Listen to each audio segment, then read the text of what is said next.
बिस्मिल्लाहिर्रहमानिर्रहीम। अस्सलाम वालेकुम वरहमतुल्लाहि वबरकातुहू। उम्मीद करता हूँ कि सब दोस्त खैरियत से होंगे। आज मैं आपको बताऊँगा अलिफ से लेकर ये तक चंद नाम जो हमारे प्यारे नबी हजूर सल्लल्लाहु अलैहि वसल्लम के नाम के साथ रखे जाते हैं।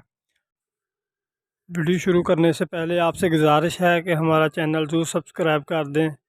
तो आज मैं आपको जो बता रहा हूँ नाम, ये सिर्फ दिखाई देंगे, तो ये मैं नहीं बोलूँगा, क्योंकि अगर मैं बोल के बताता तो ये बहुत लंबी वीडियो हो जाती। तो लंबी वीडियो इतनी कोई देखता नहीं है, इसलिए ये बिना बोले दिखाएंगे।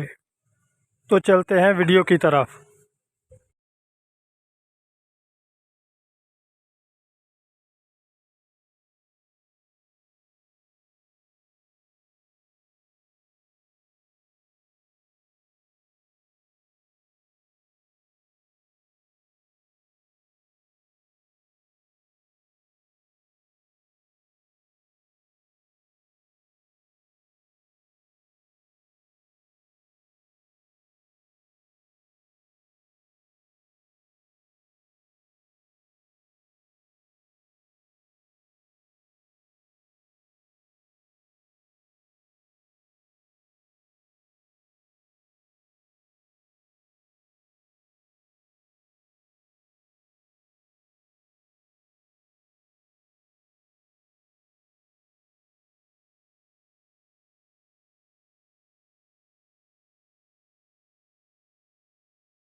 अगर वीडियो देखते देखते इधर तक पहुंच ही गए हो तो प्लीज़ जाते जाते चैनल को सब्सक्राइब ज़रूर कर दें।